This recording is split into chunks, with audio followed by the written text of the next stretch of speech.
Ugly Dog was absolutely my favorite character. Thank you so much. I appreciate that. How do you feel when you first saw the character? Did you think they captured the essence of you? Oh, definitely. And then the good thing is that not only did I see the character and I was like, oh, I want to be involved, but they gave me a chance to also spice it up with a little bit more of me in reality. So Ugly Dog, and there's another one in there which is Slick Dog, all run parallel to Pitbull, to Armandito. And I loved the message of the movie as far as them being in Uglyville, but happy, enjoying each other, you know, not making fun of each other, but at the same time making fun of each other's flaws and loving it, you know? Right. Owning who they are. And then when they went to, you know, Perfect Land, Perfectville, where everybody else was worried about what other people thought and criticizing and not really motivating each other, almost like cookie cutters and copying each other, which is exactly what's happening in society right now. That's why I got involved with this project, because it's the perfect message at the perfect time for everybody that wants to be perfect. And you have to understand that perfect doesn't exist. And instead of followers and likes, they should focus on being leaders and unique. And that's what UglyDolls is all about. Yeah, this movie is about that, about uniqueness. What are your flaws that help you be unique? My flaws, man, there's a lot of them. There's a lot of them. Every day I learn something new. But the first time that I ever owned one of my flaws, I was in first grade, and I went to I lived in a neighborhood where there was it was a Haitian community. So they would make a lot of fun of me, and they make fun of my nose. They call it a clown nose. So then one day my mother told me, look, I tell you what, before they go to tell you it's a clown nose, hey man, you got a clown nose?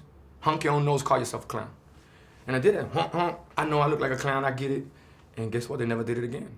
So from that moment forward, I just learned how to own flaws, learn from them, and love them. Got it.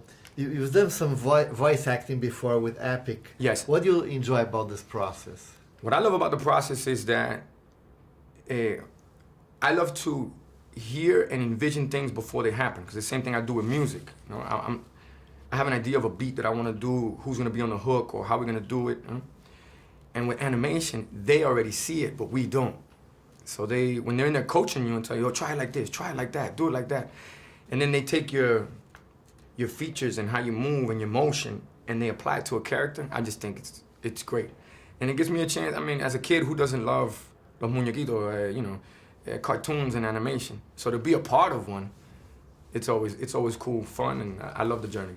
So this movie, there's a lot of famous yes. musicians, Nick, Janelle.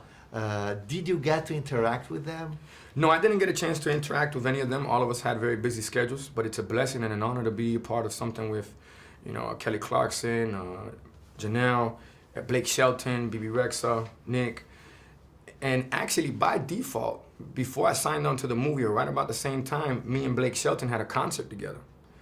And after that concert, we made a record together. So we made the record before we did this movie. And funny enough, both of us are in it. So the law of attraction at its finest. And then when you were recording the movie, your interaction was with the director. How did you develop your character? Well, the great thing is that they give you a lot of room and space to be able to bring you to the character, because that's really what it's about. So that's what I love about the process. But more than anything, I love, like I was saying before, what I love is when they grab your emotions and put them into the character.